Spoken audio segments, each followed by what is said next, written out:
Oh, somebody under the table. It's Vulpa's in Colta. He's dead. Legion Slave Ledger. Oh, I didn't realize it was there. Caesar's Throne. I could have taken that slave ledger without anybody complaining as well. I have no idea what it's for. Benny! You're a scrapper, baby. They didn't stand a chance. How about me? Oh, you didn't stand a chance either. What happens if I let you go? Baby, that can go any direction you want. We can take Vegas together, or I can head for the nearest sunset. Your call. Okay, I'll set you free. That's it, baby. Time to vacate these premises. Goodbye. I wonder if we're ever gonna see him again. Boone. Caesar's dead. Bet he didn't see this coming when he was having his coffee this morning. Still, it's not gonna stop the Legion. It might not even slow them down. That just means we've got more work to do. Yeah, it does. But we got these bastards pretty good today. Whatever happens from here on out, we killed that prick in the middle of his fortress. Ought to give the rest of them something to think about. It must have been at Bitter Springs. What happened there? There was a miscommunication. Sounded like more like a massacre. Yeah, I guess that'd be the word. We did what we were there to do. A lot of people got killed. That's war. Maybe looking back, you do things differently. But that's not how it works. In the field, you hesitate, you or someone you care about will die. They teach that from day one. Sounds like you have some regrets. You don't come out of a tour of duty without regrets. It's best just not to think about it. Do you think about Bitter Springs a lot? Yeah. Always. Even when I sleep. Maybe it would help to go back there. I don't think so. It won't change anything. And that's a memory I don't want refreshed. Well, we'll see, because we're gonna go to the NCR camps. We're basically gonna explore the rest of the map and make sure that we go to all the NCR camps. We need to go to their big camp. I think camp. I don't remember. Charlie? No, it's one of the big camps. I think it's time you told me what happened to your wife. I don't see what this helps. She's dead. The better we understand each other, the more effective we'll be. All right. I tracked her down. Southeast, near the river. They were selling her. Saw it through my scope. Whole place swarming with Legion, hundreds of them, bidding for things no man has a right to. I just had my rifle with me. Just me against all of them. So I took the shot. Better for her to die than live as a Legion slave, huh? Yeah. What they do to women, that's worse than death. There was no choice in what I did. It was more like being forced to watch something you can't stop. All this was only ever gonna play out one way. It still is. I don't have any say. All I can do is wait for it to be done with me. Make it sound like your wife's death was inevitable. It was gonna be something. If I'd never met Carla, it would have been something else. I should have never gotten close to her. I've got bad things coming to me. You better keep your distance too. Why do you think you've got bad things coming? Because fair is fair. You're not going to tell me? No. Sorry. It is because of Bitter Springs that you think you've got bad things coming. Life has a way of punishing you for the mistakes you make. Big enough mistake, punishment can take a while. Mine's not over. Maybe you can make up for your mistakes. A murderer who does good deeds is still a murderer. And he'll still get his judgment. I left the NCR when my tour was up. Had enough of war. And decided I was going to start over. None of it made a difference in the end. How do you know your punishment isn't over? Because I'm still alive.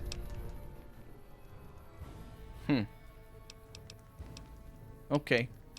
Goodbye. Yeah. We're gonna stick together, Boone.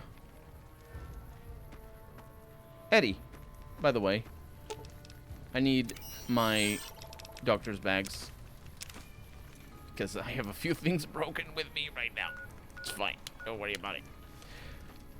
Whew. Alrighty. Yeah, we're gonna deal with a lot of Legion. So here's what I'm thinking before we proceed. I killed everyone of the Legion.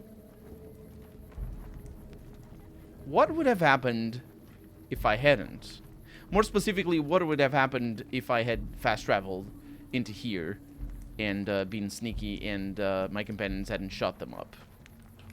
You must enter Kaisar's tent alone. Anyone else must remain outside. I forgot about that. Okay. So I'll do it. That's the wrong flap. Always true to Kaisar. I wasn't. I did a bad thing for Kaisar. I felt the ground shake a while ago. I'll take that as a sign you've got the job done. There are rewards for doing as I command. Today, your reward is vengeance. You get to decide how Benny dies. Go to Benny. Let him know what you've decided. My Praetorians will perform the execution, unless you want to perform it yourself. Thank you, Caesar. Consider it the first of many bestowments. So he doesn't know. Was there more for us to discuss? No, I was just, wondering. Because I saw you dead. You are dead, in fact, because this is a dream. Willie. Willie! My god, that's even worse pronounced. Benny, I have a thing. So, baby, what did you find down there? Oh, now you ask. Hundreds of Securitrons, all of them upgraded now, just like Mr. House once. So, all this time, the old man had an entire army on layaway? Clever player. Just imagine the look on Baldy's face when those Securitrons come pouring out on Judgment Day. I'd pay to have that bronzed. So all you gotta do is talk to Yes Man. Figure out how to set things in motion. Make Vegas a town I would have been proud of, baby. Let it swing. I have to decide what happens to you now. I see. And how's that gonna happen? Well, I did promise you that if I were gonna kill you, I would fight you in the arena. Fair and square. It's not fair or square. It's a round arena. Machetes at 20 paces, hey? I accept your challenge. Let's do it. You're a class act, baby. Not to say I'm gonna make it easy for you. Oh, you're gonna make it easy, don't worry. As long as I don't have a machete in my hands. Yeah, machete. They hardly even know how to fight. No, it's just that, you know how it goes. Had enough? Seriously? I think he had enough, fellas. Oh, he's coming. Ah. They hardly even know how to fight. I'm sorry, the combat system is really janky. Oh, man. I want to do the open palm thing, but it's just not happening. You see, it's just a... It doesn't reach him. It's unbelievable. Seriously, these power attacks. I've complained all through the game. Oh, did I disarm you just then? Oh, that works as well. Okay, well. Yeah, I said it wasn't fair, and it definitely isn't square.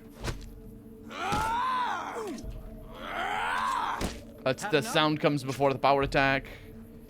I don't know what to tell you. His machete, I think, is probably... Oh, he didn't get disarmed then. Oh, look at him, blocking while he's down. With the duel concluded, your regular equipment has been returned to you. And Benny had a pistol called Maria. Well, he still has that pistol, because this is just a dream. This is just what... What a load of Brahmin shit. Can you believe that guy? What?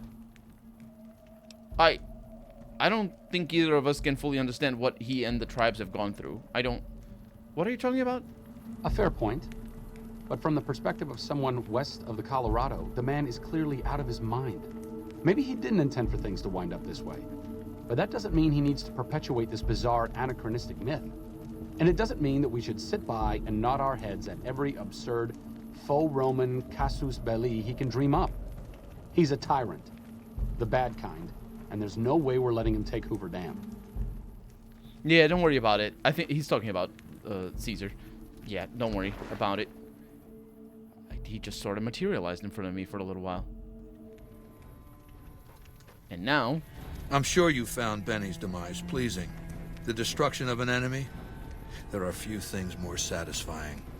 Let's press on, shall we? As I was telling you before, I want Mr. House out of the picture. You have an interest in his death, too.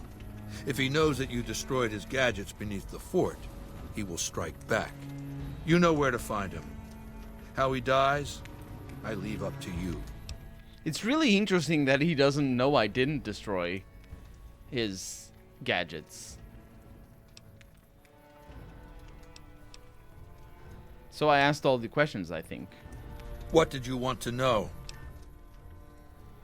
I did not ask all these questions. It's a really good thing that we're here dreaming about Caesar. Are any bodyguards special in any way? My Praetorians embody the martial ideals of my legion. Each one of them has done enough conquering and killing to deserve the rank of Centurion. Instead, I invited them to join my guard. So the invitee chooses whichever current guard he thinks is weakest and challenges him. The fight is to the death. It keeps them from getting complacent. How long has Lucius been the head of your Praetorians? Lucius has been the head of my guard for 5 years now. He was a subordinate guard for 8 before that. No invitee has dared to challenge him yet. Maybe it's an issue of respect. He is getting on in years. What else did you want to know? Tell me about Vulpes Inculta. Vulpes is the best of my frumentari. A remarkable individual from an unremarkable tribe south of the Utah. He was brought into the Legion as a boy, survived training, fought well enough as a legionary to be promoted to the rank of decanus. Then in battle against an unimportant tribe, he broke ranks and led his contubernium through a hole in their defenses to capture its chieftain. Well, his Centurion wanted him crucified for disobedience, so I made him a frumentari. What do the Frumentari do? Whatever I require. Infiltration, assassination, dramatic atrocities to break the spirit of the enemy, etc. They're mentally flexible. They operate behind enemy lines for extended periods, imitating the enemy's customs without becoming sullied. In all these things, Vulpes is a master. What else did you want to know? I've heard rumors of your legate, Lanius. What's his story? Linnaeus is the greatest of my battlefield commanders. Some might call him a great man, but I'm not sure he qualifies. Once, he was the greatest warrior of the Hydebarks, a tribe of the Arizona. Maniacal in battle. Sometimes he'd ambush Legion patrols by himself. When after several months we found and surrounded the Hydebarks camp, their chieftain raised a banner of surrender. The warrior, who was not yet Linnaeus, went insane with rage. He struck down his chieftain and attacked his own tribe. What happened when Linnaeus attacked his own tribe? He killed 15 before they brought him down. He didn't die, obviously. I had him tended to. He was maimed, most of his face torn off. It was days before he regained consciousness. When he did, I went to his bedside and showed him the helmet I'd had forged to cover his face. I said he could have it if he'd fight for me. He accepted, on condition that he be allowed to kill the surviving males of his tribe. I said, make it the adult males, and you have a deal. Sounds more like a savage than a general. Linnaeus is savage. Savagely loyal, too, but only to me. He has no love for my legion. But this has its uses. He has no attachment to his men, no compunction about battlefield losses. All he cares about is destroying the enemy. When another legatus or a Centurion fails to achieve results, I send Linnaeus to make things right. His first step is to beat the failed commander to death in front of his assembled troops. Then he orders the ritual of decimatio. Decimation is the translation. Decimatio. Actually, how do they... It's decimatio. Or decimatio. I don't know how Latin... reconstructed Latin anyway. I don't know that it's supposed to be pronounced. There's some exceptions as well to the de. Sometimes it's not de, it's di. And I don't know the rules. I never had proper formation or education. What is it? We all know because we all watched Spartacus, and it's the most trivia ever about Latin words. It means decimation. But in ancient Rome, the word had a very specific meaning. A punishment for cowardice. The legionaries are lined up in ranks. Every 10th man steps forward and is beaten to death by his brothers. It instills a certain robust obedience. Sure. Linnaeus will lead the assault on Hoover Dam, you say? Yes. This time my legionaries will be more frightened of the commander behind them than the enemy before them. There will be no failure this time, no retreat, no years of gathering slaves and resources for another assault. With Linnaeus to drive the legion forward, the dam will be taken. It will be our bridgehead across the Colorado. And importantly, we will not see him until then, because otherwise we would be able to kill him, and that's why he doesn't show up. Why did the Legion lose the first battle? It's not going to happen again, that's all I have to say about it. Well, I've heard the commander of the first battle called the Burned Man. And I've heard it's a bad idea to tempt the wrath of Caesar. Change the subject. Oh, but you're dead already. What else did you want to know? There's no wrath here. How did you capture Benny? I'll hand it to that piece of shit. He was determined. He used some kind of old-world stealth device to get across the river in a Legion boat. Seems the device ran out of juice once he got here, but he was dressed like a legionary. He was caught just outside the weather station. See, thing is, he didn't change his hairstyle. To go to all that effort and fail because you're too vain to mush your hair. Yeah. What happened after Benny was caught? He was brought before me along with the platinum chip.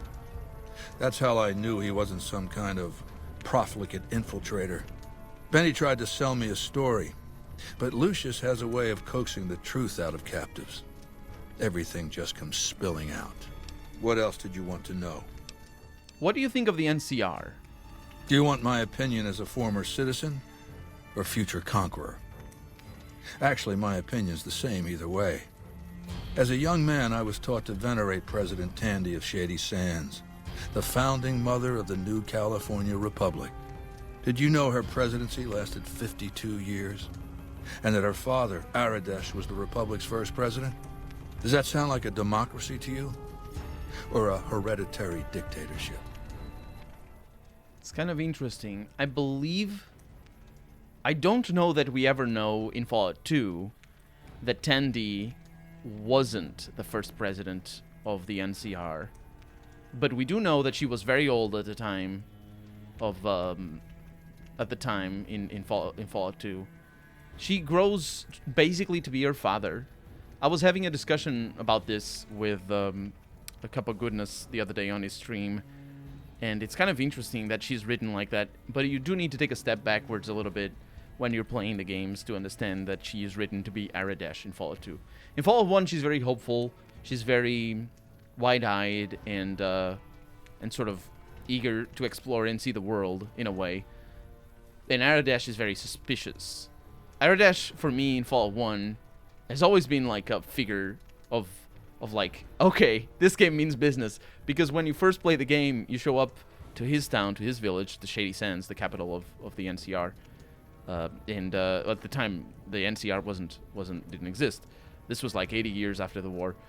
And you show up to his town, and he asks, "Where are you from, stranger?" And you say, "I'm from the west," which is where you come from. And he says, "West? There are no villages west of here." And you say, "Oh, I'm actually from a vault west of here." And he says, "Oh, sure, whatever you say." because he doesn't believe that there are other vaults that you would come from. He doesn't know of any vaults, obviously, because vaults are very hidden.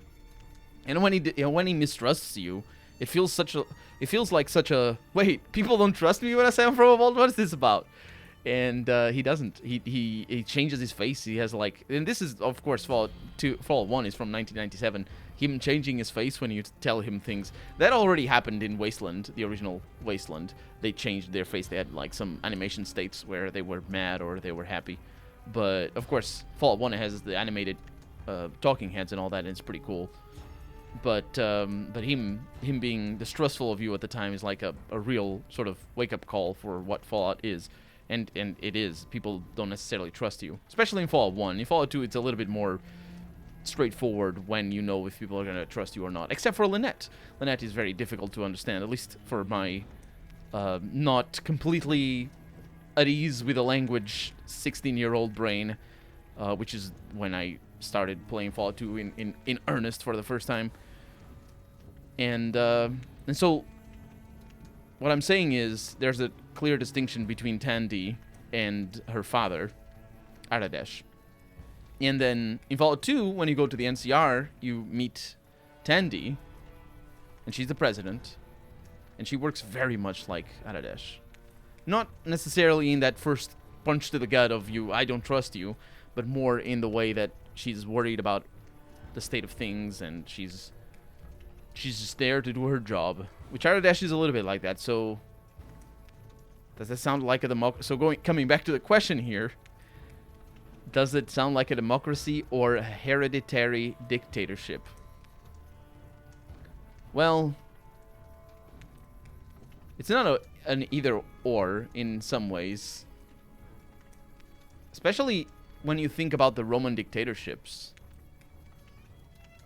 The term democracy obviously is very complicated, and I'm sure Caesar is going to talk about that. Hopefully, we'll talk about that when I say President Tandy was voted into office each time. Because the Roman dictators, I believe there were 6 of them, and this was after the Republic. Was that dictators? It was before the emperors. There's like 4 stages of the Roman Empire. Well, it's not really Roman Empire, because the empire is one of the stages. The emperors would be the leaders of the empire. But there's like 4, I forget the details because, well, I mean, you need to freshen your memory every once in a while. And I studied this in university. But there's like a bunch of specific dictators, very much like hereditary dictators. I believe they weren't hereditary. They were voted in by the Praetorians. They have a name for all the people who vote. But they live for life, I believe. And most of them were killed, apart from the first one, I think, or something like that. I'm not 100% sure how exactly about that. But I do know that they weren't necessarily a democracy. I believe right before the dictatorship, they were a kingdom. But the notion of democracy, in the sense of how it existed at the time, much like some Hellenic city-states, like Athena's. I say Athena's, but is it Athena or Athena's? It's Athena's, right? It's one of the city-states. Some of the democracies were more democratic than others, but the notions were still very similar. The dictatorship, the term dictator doesn't assume the connotation with despot until later in history, and it's just the dictator is just mostly the figurehead. It literally just means somebody who dictates. It's not quite like that. It's the one that has the voice. It comes from diction. It's got that same root. But let's find out what his take is on the matter. President Tandy was voted into office each time. Because the council didn't dare oppose her. She was too popular. She had the people's love. So things ran smoothly, more or less. And as soon as she was gone, as soon as there really could be democracy, what happened then? Ever since losing its queen, the NCR has been weaker, more diffuse.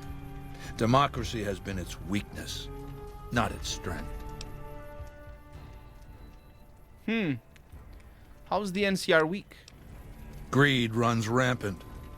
The government is corrupt, accepting bribes from Brahmin barons and landowners to the detriment of citizens.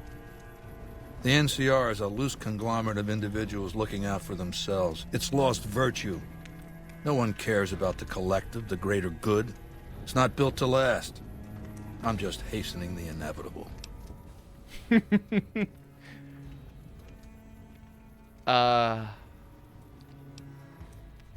It is in a way. It's half of the critique that the whole game makes of the NCR, and he's just putting it out there. One half is indeed the greed of individuals, but the other half is also the expansionism of the NCR, and how detached from, how bureaucratic, I guess would be the correct term, although the term bureaucratic has assumed specific different meanings, especially in Eastern Europe, but even in English it has assumed different meanings than what it actually means. Bureaucratic in the sense that the citizens are detached from their personhood is detached from them necessarily, and their numbers basically in the machine. That's what I mean. Very much the NCR is being criticized like that by the game. The soldiers in the front lines are pawns. The citizens of the NCR are treated as lesser, certainly than the citizens of the capital and all that. At least that's the critique that every person talks about the NCR. To the point where Benny who said the NCR is just the only good thing about the NCR is that it's not the Legion? I think it was Benny who said that. That's lovely, because it has to do with that greed. It has to do with the self-serving individuals that are at the head of the NCR. It is just a shame that it doesn't work as a criticism, even though it isn't necessarily incorrect. It doesn't work because bribes and greed, those already existed back in Tandy's reign, as it puts it. And I don't know. It feels like there's a better way. He's correct in pointing out that that's the dichotomy between the Legion and the NCR. One is centralized and it's all the power to Caesar, and he grabs it all for himself, and he works to the goals that he sees fit. Whereas the NCR, because it's a democracy, which it isn't, but because it's he's calling it democracy, so I'll use the term, but that isn't what it is. It's specifically because it isn't a democracy that it is a problem. But what he's criticizing is that it has multiple interests at play, and that's why it's weaker. He isn't necessarily criticizing the democratic part of it, though. He's criticizing the hierarchical part of it, which is the fact that some individuals have more power than others, and that's anti-democratic. That's the principle of democracies, that, everybody has a say, or in a way, that is the principle of, you could think of that as the principle of democracy, that everybody has power, in their own way, and everybody has a say. But of course, that isn't what you observe in even modern-day democracies. The NCR isn't really built to criticize modern-day democracies. It's more built to criticize the corporate interests at play in the U.S. government and the military influence, or the influence of the military-industrial complex, and in this game specifically as well, the prison-industrial complex. Although the criticisms are a little bit veiled, the game does shy away a little bit from just making it loud, which is good enough, because the whole game is like that. It's not loud. It's just you're left out to see all the little tidbits and the little criticisms. And this one, I had to reload because I killed him and he's dead. But yeah, we are having a nice conversation here.